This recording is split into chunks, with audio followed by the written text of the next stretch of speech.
Welcome everyone to the Seeding Podcast. Hello. I'm your host Mia and I'm here with Simone, and we have a very special guest all the way from Cornwall. We have Bella, who is a marine biologist, conservationist, eco-anxiety coach. Welcome, Bella. Thank you so much for joining us today. Thank you so much for having me. Oh, you're so welcome. We're honestly really excited to have Bella on because I've been very obsessed with finding out more about our oceans, how we can connect to them, and just like spreading awareness to what's happening currently to our oceans. And Bella, you have a degree in marine biology and a master's in environment. Sorry, please tell me. It's marine environmental management. Yes, You're there we go. I basically knew it that. was some type Yeah. of management. Amazing. Almost that. Yeah, basically, yeah. So I guess like first and foremost, how did you kind of like decide or like realize that was like a real passion of yours or something that you were like interested in? Mm-hmm. Well, it started young, I have to say. So I grew up in England, not too far away from the sea, but essentially, you know, it wasn't a huge part of my life, my day-to-day life, but my mum is Maltese, so I would spend every summer, most Easters, Christmases in Malta or in Gozo, the sister island. Wow. So that's where my love for the sea started, really. My grandparents lived just a few minutes away from the beach, and that's where I learned to swim, play mermaids, and that's where I learned to snorkel, and I just, fell in love with the fish, the octopus, everything. That's where my love for the sea really started. And then I remember I think I was about 6 years old, and I was in a bookshop, and I found this book called Ocean, and it had lots of fish on the front. I was like, oh, I love this. And I remember there was a page in there where it was like, what careers you can have to do with the ocean or something like that. And it was either marine biologist or oceanographer. And I was like, well, chemistry, physics, maths is not so much my thing. So marine biology it is. So it was kind of from there that I was like, that's what I'm going to do. That's what I'm going to study at uni, and got to get through maths to get to that point. And that was just always the direction I was going in. Wow. So yeah. Oh my God. That's amazing. Yeah. It's so scientific as well, though. You're saying like physics, chemistry, all that stuff isn't your thing, but like it kind of is, though, isn't it? It's very scientific. Yeah. Biology. Biology, obviously, mainly. And so inspiring. I think, it's just so amazing being able to talk to someone who is dealing with it in their day-to-day life. Like, can you talk a little bit about how you're working it into your job? Like, what do you do? Yeah, I mean, I think... Or jobs, sorry. I feel like you you've have got so many different projects. things. Yeah. Well, my career is work in progress. You know, I'm still very much at the beginning. But I think the reason why I do anything is the water. And it all links back to that. I mean, I'm just constantly thinking about it and how important it is to all of us. How even if we're nowhere near the sea, you know, it's still intrinsically interconnected with us, like the fact that half of our oxygen, every other breath we take, comes from photosynthetic phytoplankton in the water, and trees get all the rap. You know, it's the sea as well. So I feel like I weave it into everything because I'm just constantly interested in getting involved with local conservation action in Cornwall. I mean, I'm part of the St Agnes and St Ives marine conservation groups. And so, I weave it in somehow into everything. And I'm just really passionate about bringing the ocean literacy side, which is very much the understanding of how we influence the ocean and the ocean influences us, the educational aspect, with the more intuitive, spiritual, emotional side, which is that felt sense of connection. And I think the two need each other. Definitely. So true. It's like the reciprocal nature between us and like everything. Like we had a conversation before we like did this podcast or this episode even, and we were just saying how like it's not like separate from us. It's like part of us, like the ecosystem. We're part of it just as much as the ocean, the fish, the trees, and everything. And like, it's so interesting that you said, obviously, like oxygen, half of it like comes from the sea, half of it from like loads of other things amongst trees and stuff like that.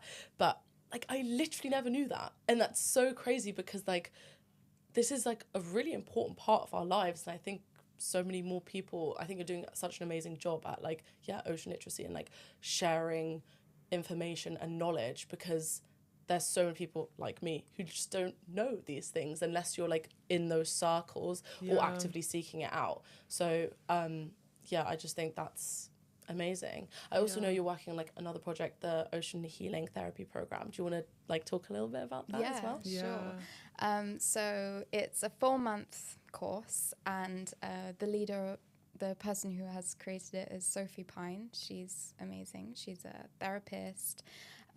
She has done surf therapy for quite a few years. So she runs an organization called Waves of Recovery in California. So it's a really beautiful course because it dives into blue mind theory, which I can touch on maybe briefly. Yeah. So blue mind, it was a concept coined by Wallace J. Nichols, and he was a marine biologist who wrote the book Blue Mind. So it's the state that we come into, a meditative yet alert state that we come into when in, near, under, around water. And he always said that the best way to describe it is to describe the opposite, which is red mind. And that's this sense of anxiety, stress that a lot of us live in a lot of the time in this modern society world we've created. It's basically really diving into the science behind blue mind theory, and then giving you the tools to be able to share blue mind practices, and also sort of create a business around this and how to sort of share your work, because it's aimed at people who've already done some kind of training of some kind, you know, whether that's yoga teacher training or something different like Reiki or there's lots of healers. So it's how can they incorporate that into their work. So there's a nature therapist, for example, you know, she wants to bring water in. So people use it in so many different ways to create businesses and non-profits and all sorts. So it's a really incredible program. It's everyone's so beautiful and supportive there. Nice. And so are you part of that? Do you lead any part of that, or how do you work with the Ocean Healing Therapy Program? So I'm participating. Okay. So Sophie leads the whole thing, but there's masterclasses from a bunch of different people. Like we've just had a masterclass from someone from the International Surf Therapy Organization, and there's so many different people. I mean, Iski Britton did a masterclass. She's really amazing. There's the masterclasses. Then there's also the content. There's training calls. We have small groups. I'm part of the Seashell group. Suzanne is my mentor. She's amazing. She does one-on-one ocean healing retreats in Sri Lanka. So it's great to have her support. So I'm learning. But it's great because I've very much been, there's a lot of science behind it, but it's a bit more on that alternative, intuitive wavelength, which I love, because I've just very much been in that only science, like academic study for so many years. So I felt like this is perfect to sort of balance all of that out. It's gonna be finished in September, so I'm about halfway through. So there's a lot of elements to it. That's beautiful. But it's loving it. Is that something that maybe in the future you would love to be like part of, and maybe obviously you're a participant now, but like maybe in the future you'd be like running some workshops or something like that? I could so see you doing something like that, to be honest. Like, I would love to. It's such a good idea. I don't know as much as you, but water is just so healing. And it's interesting how in a lot of countries, and also back in the day, they would prescribe going to sea. You know, they'd be like, go to the sea, like, and breathe in the sea air. Every time I'm by the sea, firstly I sleep so well after being at the beach, but I always just feel so much lighter, and my body just feels, relaxed, peaceful, calm. And I love water. And it's a shame that most of my time spent in water has been in the swimming pool with like chlorine, because I used to be a competitive swimmer.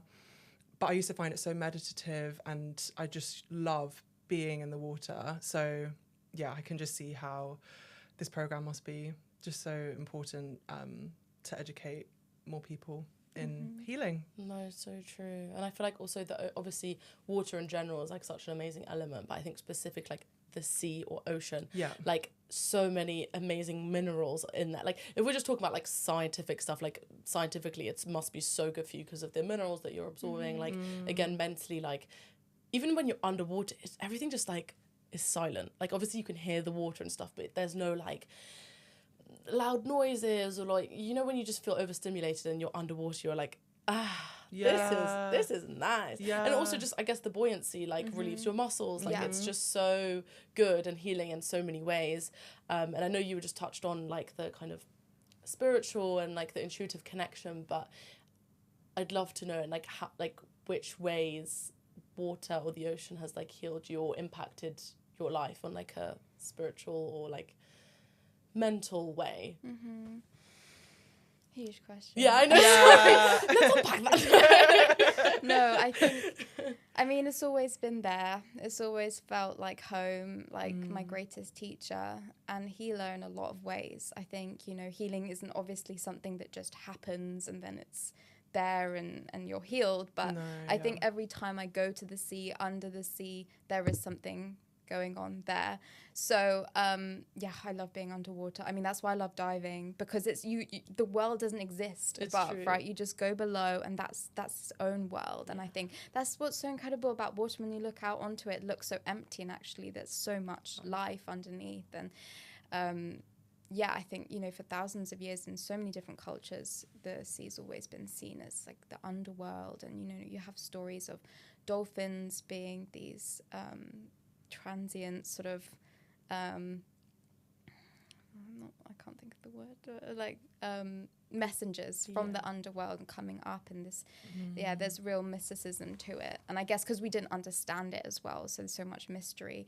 But yeah, I feel like for me, it's just been this ever expanding source of healing, and it has just, the more I learn, the more I feel this capacity increases, because I used to think that the only way to study the water or to make your life about water and the sea was doing marine biology. And now I realize there's so many other ways. There's so much study into water on a sort of molecular level, and that's all that biochemistry, and we're finding out incredible things there. And you know, you can go into water in the body, and that's a whole area, the fascia and the lymph and everything. And so it's actually, it's just, it's hard to put into words. It's inexplicable though, isn't it? When you have that sort of tough question. No, it's important to talk about, and we wanted to talk about it because it's, you know, also part of your work and your passion. But it is inexplicable when you have that connection to something for a lifetime as well. Like it's not just like, oh yeah, I went into this place once and it helped me in this specific way. Like you can't specify into words. So it's kind of hard when we do these podcasts sometimes, because we're talking about such big, deep, emotional connections when, you know, it's so hard to just like pinpoint exactly what it was. But yeah, I suppose I don't really know where I was going to finish that, but just say, yeah, it is inexplicable to describe that kind of connection and that love. But so beautiful, so beautiful. So true. I think, I guess when it's your calling, it's just like, that's just what it is. Do you know what I mean? It's because it is. Yeah. Just because it is, and it's a feeling, and it's a like pull towards something. I think that's so beautiful that you've uncovered that at like such a young age as well. I feel like so many people are like, oh, I don't know, and like they change and whatever. But like literally, I think when did you say you found that book at like 6 or something? Like that's just so amazing that you were like, this is what I want to be. And then you just literally are that. Like, I'm just imagining like your 6-year-old self being like, Literally, I was about to say, like, your inner child is like, yeah. Literally, like, it's Living your the dream. life and you're carrying out that dream. Yeah, it's really funny. I found a video a while back of me. I don't know. I was quite young. I was not a toddler. I don't know. I'm so bad at telling how old children are, like 5 or 6 or 7. I don't know. Yeah. And I used to go snorkeling with my uncle a lot. And I think we brought a crab back just in a tub, and we did put it back in the water. You know, it was just to have a look. And I was just singing and dancing around this crab, and I was just like, this is so funny because I still sing, I still dance, and I still like spend all my time thinking about animals and the sea. So like nothing's changed really. But so many people who do marine biology are like that. So many people are like, I decided I wanted to do this when I was a child, and I'm doing it. You know, it's one of those things that I think just captivates people. And that's why it's so beautiful when I do sort of outreach work, being to children, like, you know, look at this. I was just the other day showing children a leatherback turtle shell, and it's huge, you know, and they're like, wow, what is this? You know, I'm like, it's the biggest species of turtle in the world. And they're like, what? You know, and to see that awe and wonder, I think that's such a huge part of it, because I think it takes you out of your own little life, you and your everything else going on in your brain, and it connects you to something bigger. And I think that's what's really powerful about the sea. So yeah, I agree. I think that's also just what's so powerful about you and the work that you do, and just like the passion that you hold in your heart, because even just like seeing your content online, I was like, yeah, she gets it. Like, do you know what I mean? You know, when you can tell someone's just so connected to what they're doing and so passionate that like it's what's it, like, contagious. So it's like you talking to those kids, showing those kids like findings and like talking about animals and stuff, you are literally like transferring that wonder from your heart to theirs. Do you know what I mean? I think that's like so beautiful. No, it is, and it's like, you know, when you can just tell someone just loves what they're doing. I think that's just so special to see, especially like in like I currently am working in like the corporate world, where a lot of people don't love what they're doing, and they're kind of just doing it for the sake of doing it, but there's no real passion, there's no like love, and like their heart's not in it. And it's just, every time I come across someone whose heart is in it, I'm like, I love that. Yeah, it's so refreshing to see, and so important as well for young people to see, because I think we're kind of taught from uni as well, if you want to have like an academic life, you know, be studious and go to uni, or not, even if you just want to go and like work and do something. I don't know, I feel like it feels very boxy, but this just doesn't. It feels very expansive and it's inspiring for young people. So really, you should be proud of yourself. Oh, thank you. I mean, definitely depends how you go about it. I think I have definitely had moments where I felt like you can feel a bit boxed in, especially by sort of academia and the sort of pathways. When I was doing my undergrad, you know, it's like you could do this and just sort of apply for grants, and obviously research is so important. I think everyone doing it is amazing, but I just thought, oh God, I don't know if that's for me, you know? So I've kind of taken a bit of a different approach, and I mean, I have to be myself at the end of the day. I believe in science so strongly, but I also feel like we need to understand that it's not just the science that's going to save us, it's people feeling connected. We don't need more science to understand what's going wrong. I mean, to a point, but ultimately I think people protect what they value and what they love and what they want to see. You know, they have to feel connected in order to actually do something about it. So that's why I'm just so passionate about bringing those two sides together, you know. And that's not the normal thing to do. Like, I think a lot of academics, you know, it's like, oh, stay away from the emotional side of things. Yes, it's like, it's not scientific, and it's not measurable, and there's different variables, blah, blah, blah. But, like, I think that within itself is a science, honestly. Like, the emotional part of it, the feeling part of it, that within itself is, like, holds just the same value, I feel, as, like, the scientific parts of it. And that kind of leads me to my next question to you is, like, have you I know you kind of spoke a little bit about it, but have you faced any like blockages or like doubt, or, I mean, the area that you work in, like, obviously there would be a lot of anxiety around it, especially with everything that's going on in the world in terms of like conservation and like deterioration and stuff like that. Is that something that you like deal with? And if yes, like, how do you deal with that? Well, I think when you really take time to see what's going on, not just in the ocean, but to the planet in general, if you have the presence and the ability to open your heart to it, it's gonna be intense because it's overwhelming. So yeah, I've definitely dealt with, you could call it eco-anxiety or ecological grief, 100%, because especially in my undergrad, you know, it's like, these are all the bad things going on in the sea. And we did do a bit of conservation, but I mean, that's what led me to do my master's in that more conservation positive sort of, let's do something about it, rather than this is everything going wrong.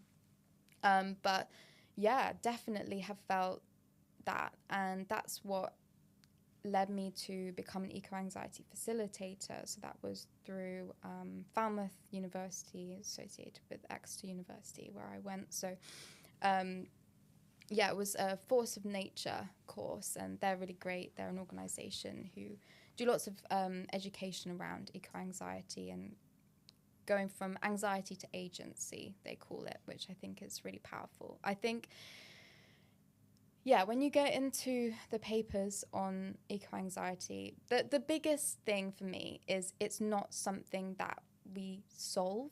It's not something that's wrong with us when we're feeling anxious about this, because I think it's the most human thing. It's the most natural thing in the world, because our home is being destroyed, you know? It's not as if, it's almost wrong to not feel that, you know? So I think that's the biggest thing. It's a natural response, and making space to really feel it. I think a lot of the time, you know, we're told just get on with things and just push through. And ultimately, I feel like that only really leads to burnout. And especially when you're thinking about it all the time, like the amount of people who are working in conservation that are just constantly thinking about this, I think you need to feel it in your body. And this is a whole other element, because, I mean, the psychology around it's really interesting and valuable, but also there's a real somatic element that's missing. And I've just been interested in that in general, and through yoga, I think, we really need to spend some time expressing this. So I developed what became Earth embodiment sessions, which is all about that. So getting the somatic awareness of exploring different emotions, and centered around, I call it the Earth situation, because I try not to make it sound like too negative, because it's almost like, obviously it is negative, and that's kind of what it's about, but we know that we don't need to go into it really. And exploring that through movement. So for me, what's been really helpful is shaking, release, somatic release, just taking time to really delve into it, and using the feelings that come up as pointers as to what to do, which direction to go in next. It can be too much. It can be really overwhelming. We were talking about it last night, not even just the sea, like everything that's going on in the world right now is insane. Like, there's a lot of positive, amazing, wonderful things going on, but a lot of horrific horrors. And I think, what you're doing with, did you say Earth embodiment practice? Yeah, I mean, it's not going on so much anymore, but it's something that I kind of developed. Yeah, or that you at least want to do by yourself as well, I think that's so beautiful. Another key is just that connection to nature. I think that's what overrides all of it in a way, is actually getting to the heart of why we're feeling this. And it's actually because we love this earth that we are a part of, and that's a beautiful thing. And essentially, when we can really feel that interconnection with all of life, which water's the great connector. I mean, life started in the water. It's in all life forms. we are water within us, Yeah. and everything that is alive is water. It's like you can kind of exhale because there's a bigger picture with it. And at the end of the day, we don't know what's going to happen, but we can hold on to this real feeling of being part of something bigger. So yeah, that's something that I always return to, is spending time in nature. But of course, you know, like as things start to progress, it becomes harder because places start to get destroyed and, you know, all sorts of different things happening everywhere. So that's why I feel like it's so important to then use that love to make a difference, you know. Yeah. Agency is such a huge part of it, finding where you can do something. We'll probably get onto that more later, but yeah, I completely agree. I think it's similar to what you were saying with just like the entire world situation, but also with specifically like eco-anxiety. I think it's such a fine line of like educating yourself and educating others on what's the facts of what's happening right now, which can be very exhausting and very scary and like anxiety inducing, but then also kind of cutting it off to a certain point where you're not overstimulating, or like people are getting like fatigued by all the information and stuff like that. But like you said, agency, like creating action to do something, no matter how little it is. Like even if it's just like you're in the ocean, you see a bit of plastic, like just take it out, or like reposting like a statistic or something like that, even as little as that. Because I mean, I think when it comes to action as well, I think the main people that really need to be held accountable are like the big companies and governments and stuff like that. But just on a human level, you also do need to feel like, okay, I can do something, even if it's like the tiniest thing. I'm still taking a step towards making a change, no matter how small it is. Because if everyone does that, then a big change happens. Yeah, every little helps. Yeah. And like you shouldn't feel so much individual guilt.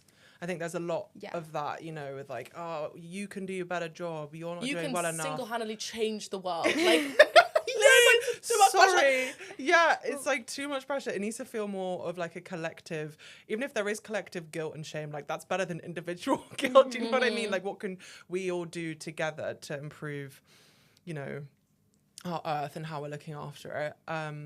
Is there any advice that you would give to, I guess, individuals or just people like us, things that we can do to help the sea? Yeah, I mean, before I get into that, I think it's really important to remember, let's not forget that it was the fossil fuel companies who created carbon footprints and wanted to put all that pressure on the individual. So yes, I completely agree. It's a systemic issue. And yes, we're part of the system. And yes, our actions do ripple out. But at the end of the day, until we put real sustainability, ocean health, planet health above economic gain as a society, only so much can be done. So yeah, totally agree. Yeah, so what was your question? To learn about the sea or connect? Or Oh god, both? a bit of both. Before we go into that, could we maybe talk about first like things that you think everyone should know that are happening right now, and then maybe move on to things that we can do to kind of everyday things that we could do to change that. Yeah, so I think everyone should know that the ocean does so much for us, first of all. You know, we have historically treated it like a bin. Just get rid of that. It's all right. You can just dump it in the sea. Like, no one, you know, will see it because out of sight, out of mind. I think it's... Yeah, so even though all of that's been happening and... you know, I'd say the biggest threats overall can be climate change, and that obviously manifests in so many different ways. We're seeing redistribution of life on Earth, basically, which is no small thing. And then how that will affect everything, you know. Obviously, the ecosystems are complex and it's all interconnected. And I would say also overfishing is a huge area. I know we were talking about the ocean documentary, David Attenborough, who went into that a lot. There's the fact that there's so much bycatch that's not even used, the methods. That's a whole thing. And then pollution. And I would say that plastics comes under this, although it's obviously connected to climate change in the way that it is, you know, fossil fuel creation. But there's so many other types of pollution, unfortunately, that don't get so much attention. I mean, just in this country, the sewage situation is pretty bad. I mean, Service Against Sewage do so much with that, but the way that we just have Victorian plumbing across the whole country, and then when it rains a lot, all the overflow pipes just go straight into the sea. So I didn't even know that. oh yeah, that's a huge thing. So anytime you go to the beach, get the Service Against Sewage app, and you can see whether there's been discharge lately, because it's worth doing, because you can get ill. Yeah. Oh wow. So there's so many different threats that the ocean is facing, and yet it still does so much for us. I mean, to me, it's anthropomorphizing it. That's a big word. Wow. But I think it does show unconditional love in a lot of ways, because even though all of this is happening, it's still buffering our CO2. You know, it takes out 30%, or it's been taking out 30% of our CO2. So, you know, throughout all of this, it's still doing so much. The ecosystem services that we get from the ocean are huge and countless, in terms of storing of carbon in seagrass and coral reefs and so many life forms. And yeah, I just feel like it's really nice to bring those two things in together. You know, it's facing a lot, but it's also giving us a lot. And I think, yeah, we need to remember that when we get bogged down with all the bad things happening. I mean, ocean acidification is another one. I mean, that's obviously linked to climate change, but with our water getting more acidic and how that's affecting loads of different calcium carbonate based life forms. Yeah, when you get into it, it's a lot. But I don't think it's too late. I think we need to be aware of it, but we also need to understand how interconnected we are. I mean, when we evolved to come out of the sea, we just had an internal ocean instead of a external one. I mean, you look at hopefully I'll get this right, but in your blood, it's the chemical makeup is practically the same as marine plasma. So, and amniotic fluid, again, the same, very, very similar to seawater chemically. So we're born in that ocean, and we develop, and that ocean is inside us. So I think, yeah, it's really important to really remember that, because often it's out of mind, and we don't feel like we're actually, you know, a part of all of that that's happening. But yeah, so I think the ocean has been crying out for a long time, really, and we just need to listen now. Yeah, I agree, and I think it needs to be implemented in like school, like as a subject in school and stuff like that. I know, like, we had environmental science, but it was just like, why taking a long shower is bad, and just stuff that I'm like, I don't even remember learning about that. But like, I remember at school I learned nothing about the sea or pollution or what any of that means, and I'm sure that can be changed with like petitions and all of that stuff. But I think it needs to be taught in schools, where kids can be like, oh, this is what's happening with our planet. This is what needs to happen. This is the step, like, these are the steps that we can take, so we can instill, like, those are our future generations who are going to be, you know, like, carrying on, like, politics and all of that stuff. So I think, yeah, it should be taught in schools, or just, like, even have, like, a day where we're going to go with the kids and, like, get them to look at different algae and, like, what they do for us, like, tell them what they do for us and all of that stuff. I think that's so important. And it should be, like, standardized, like, standardized education, like, funded by the government everywhere, to be honest. It's happening. Okay, good. Yeah, so there is a big push towards creating an ocean literacy framework for the UK. and it's in development right now, Oh, thank actually. God. So I think it should be rolling out at That's some a point win, soon. guys. Yeah, That's a yeah. win. That's so good. Yeah, I only remember really learning about, deforestation. I don't remember much about the ocean.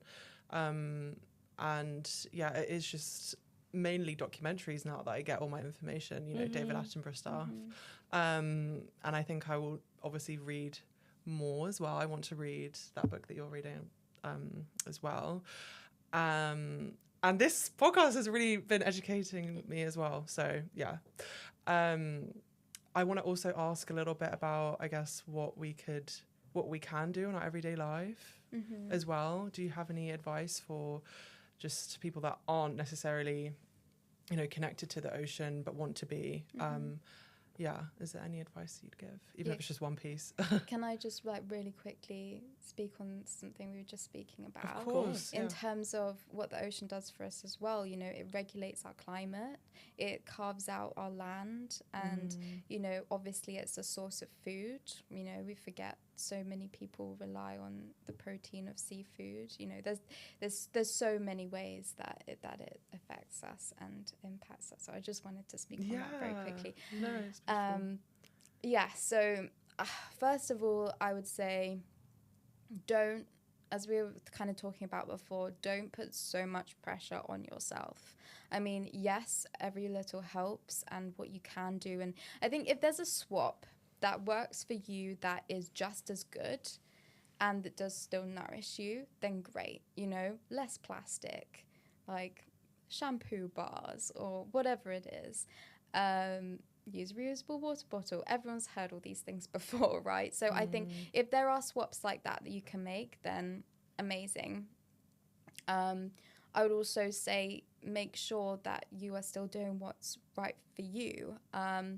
So I think there's been sometimes this energy of scarcity in conservation or activism, because it's self-sacrifice almost. And yeah, I understand that, but at the same time I think in order to really be of service, we need to be filling our cup as well. And that means whatever in terms of diet, in terms of your habits. So yeah, I think people who eat seafood can become a bit more informed about where their seafood is coming from. I mean, there's the Good Fish Food Guide, which is good. So you can only eat fish from that, for example. But I think ultimately it's about thinking about how your actions ripple out, and how this might affect the sea, not just chucking your litter in a river, because essentially it will end out in the sea. It sounds like obvious things, but I think it does build up. And then I think if you want to get a bit more, if you want to do more, I think there's so many ways to get involved. There's so much marine citizen science that goes on that anyone can do. You don't need to be a scientist. There's Shore Search, which is really cool, goes on all around the country, and that's intertidal monitoring. That's really important that we know what's there, basically. And there's Sequest that's very similar. It's all about seeing what's out on the water in terms of dolphins, sometimes fin whales and different things like that, maybe. But people like different things. So there's water user training you can do, where you can understand the boats that are out there, what they're doing there. There's a really cool app called Marine Traffic. I highly recommend if you're ever at the beach and you're what is that massive boat doing there? And I'm just looking it up it's an oil tanker. It's just, yeah. Oh, gosh. So, there's so many ways to get involved with actually creating data that's useful, which is amazing. I think there's also other more passive ways, like joining the Marine Conservation Society. There's so many little things you can do in terms of sharing petitions. I mean, we didn't really go into the threats too much, but marine protected areas, I mean, so many of them are designated but not actually protected, like they were talking about in the documentary. Trawling still happens in a lot of them. Hopefully we're going to see that change, but ultimately it's being informed about these things and then being able to share to other people. You can sign this petition that's against, you know, trawling in MPAs and things like that. I think it's hard because it's so easy to get overwhelmed with everything going on, because this is kind of my life, you know. I could be on the internet all day looking at things happening all over the world, and I would say to people, yes, go do that if you want, but also think locally. Like, where's your water? It doesn't have to be the sea, because it's all connected to the ocean. Yeah. But where is your local water, and how is that doing? Like, are there any articles out there about the health of this river or lake or whatever it is? You know, what can you do to get involved with that water? Are there groups doing water quality testing? Or, you know, there's so many different avenues you can go down. So yeah, I'd say those are the big ones. And also just, you know, having conversations with people, you know, even just about their own connection to the water, you know, what's your favorite memory of being in the sea and things like that. It unlocks things within people that I feel like has a lot of effect, when, especially when that gets into the hands of someone with real power, which, you know, we need. I think all the politicians in the world should just go to the beach, go surfing. Yeah. Like, how would that change the way that they make decisions?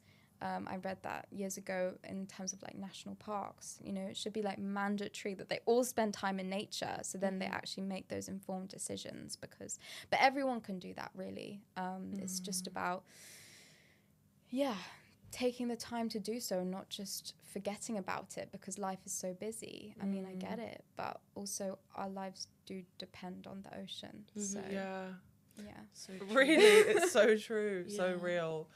I wish all politicians were able to like spend at least like a day, you know, like a day out in the forest or day out at the beach and be like, okay, now if that's taken away from you, would you be, you know, advocating for the same things? You know, would you want to, you know, actually start putting it into your policies and making a difference? Yeah, I agree.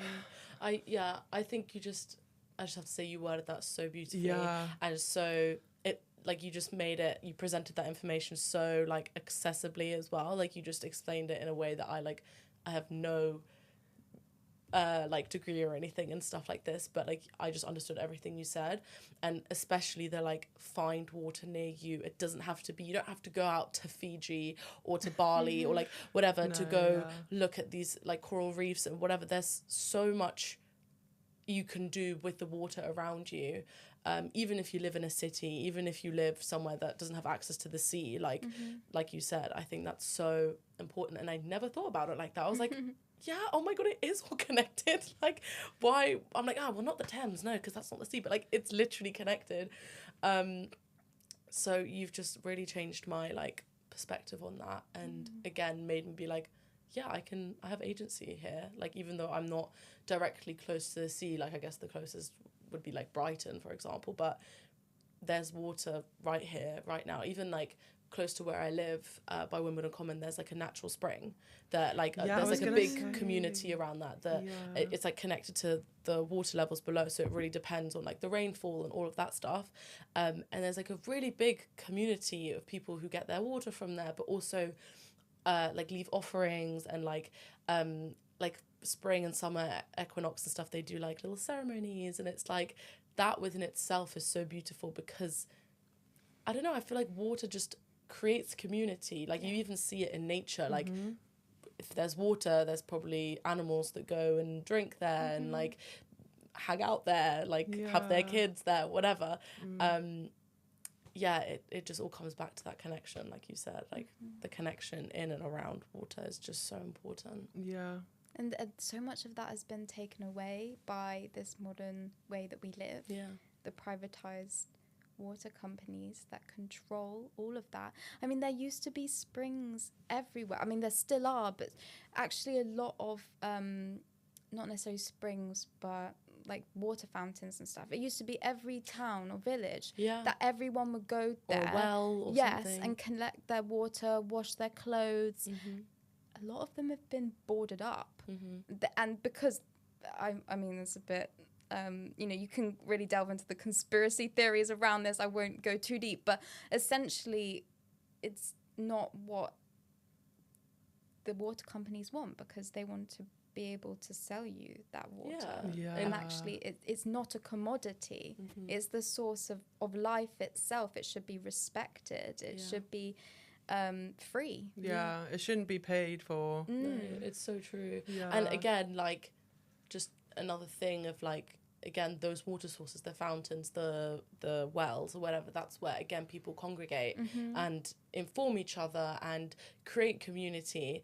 And when you take that away, once again, we're like, and commoditizing it, we're dividing people, like, especially in areas, for example, where there's like drought or scarcity of water.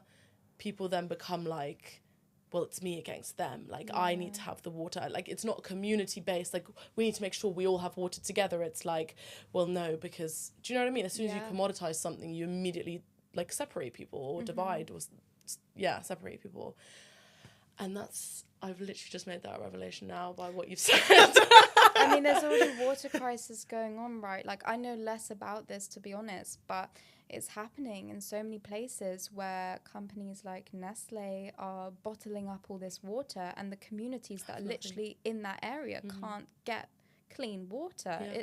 It's ridiculous. Same with, like, for example, like, specific, like, Coca-Cola, for example, the amount of water that goes into that, and a lot of their factories, again, are in areas where there's now, like, drought, and like you said, the communities that are living in those areas who have been there for generations just literally have no drinking water, because it's all going towards this plant. But they're in this, like, paralysis because a lot of people work, for example, at these factories or at these plants, so they're financially dependent on them, but also are treated really badly and aren't paid enough and have their water taken away, and then their crops fail and all of that stuff. It's like, again, another sign that we're all just connected to the source. Yeah. Do you know what I mean? We've forgotten that, and that's how we've got into these catch-22 situations where it's just so hard to break out of it. I think we would never treat the earth and the water how we are if we had always kept that connection, which we had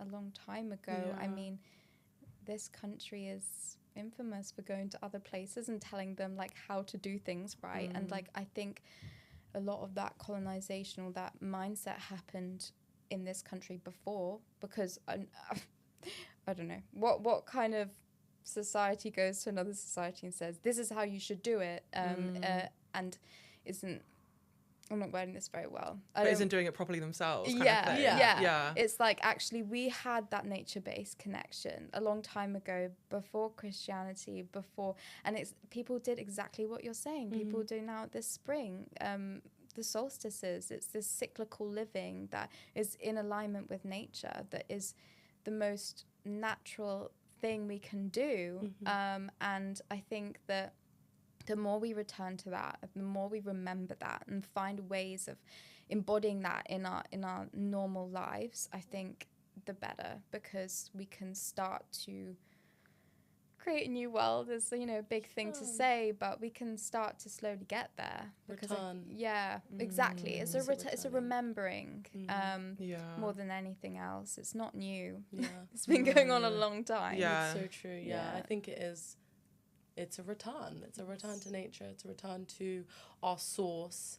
And, like, to end on, like, kind of a happy note, I see it happening. I see people returning to nature and being like, and like you said, remembering, being like, oh, even if, their parents or they're like the parents of their parents, like, didn't have that connection or have been disconnected through capitalism and working in city life or whatever, I see people returning and being like, oh, wait, like, this feels amazing. Even if they don't have the words to describe it or the scientific knowledge, I see a movement of returning and remembering. And I think that within itself is reason to keep hope and to keep trying. Yeah. There is hope. There is hope. If anyone's listening and watching and feels like there isn't, there is hope. And we are the hope.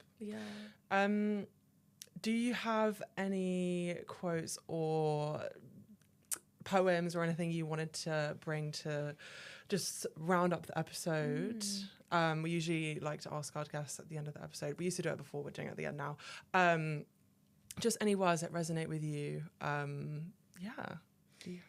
Yeah, so I wanted to quote Wallace J. Nichols as the Perfect. kind of person who pioneered all of this. I think we dived into it a bit. Sorry, just to keep talking, but No, it's there's perfect. so many indigenous cultures have always seen and understood this, right? That the sea is our kin, that whales, all animals like are our ancestors, and you know we're so connected. We're part of that, as we've been talking about this whole time.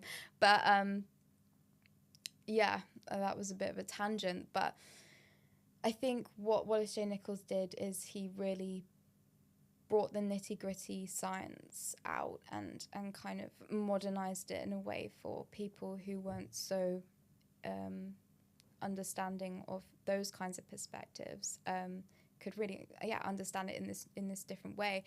And I love something he said that kind of encapsulates so much. Water is medicine when it is healthy and accessible, you know, because we have this bidirectional relationship with water, right? We can't enjoy the benefits of blue mind and blue health and these lowering of stress and everything if the sea is so polluted that we can't go in it. You know, it's got to go both ways. Yeah. It's this culture of reciprocity, I like to say, where we can really be grateful for everything the ocean does, and because of that, just feel compelled to help protect it and conserve it. And that way we can also gain the benefits ourselves, and share that with people. So yeah, I think that encapsulates so much, because we just get in the water. Yeah. That's it. Yeah. It's healing, it's medicine.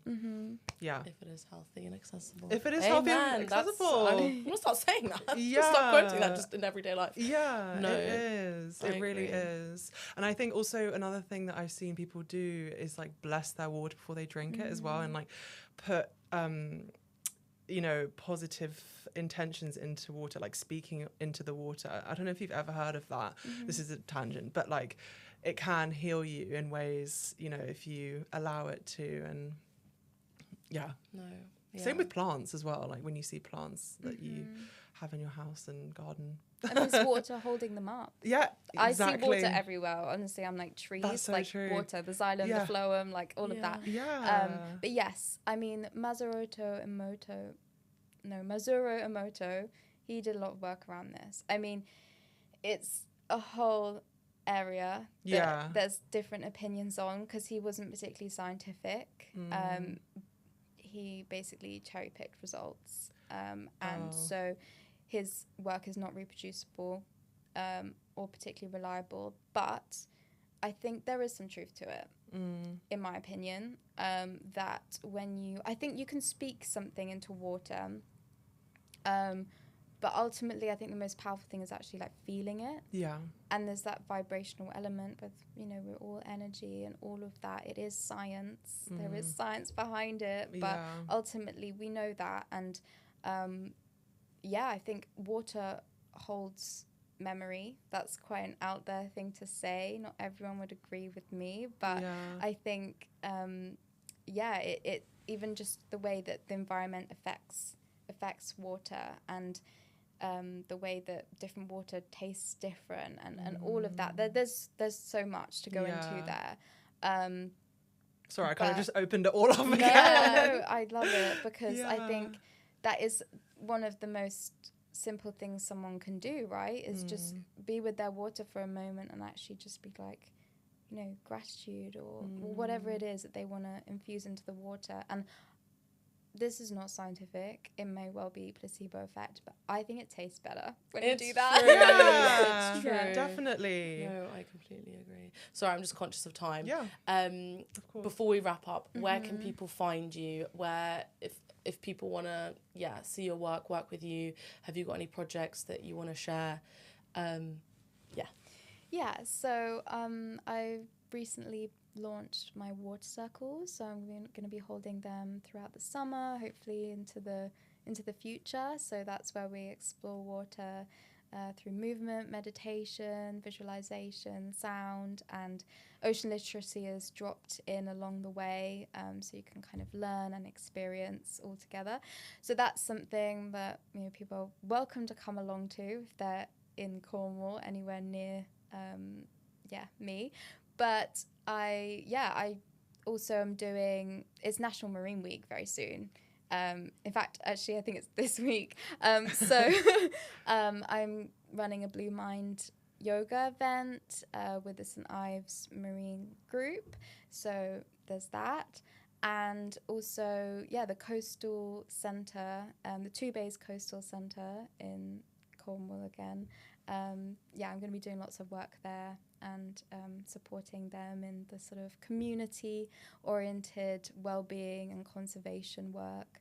So, I'm sure you guys will link my Instagram. Yeah, it will be in the show notes. Yeah. So, anyone is welcome to get in contact and reach out because, I just love talking to people about water and Perfect. Well, it's been such a treat having you on, and just I feel so, I don't know, full of love for the sea, and like I feel so educated. So thank you so much for coming on. Yeah, thank you so much, and we'll catch you guys in the next episode. Bye. Bye. Thank you for listening.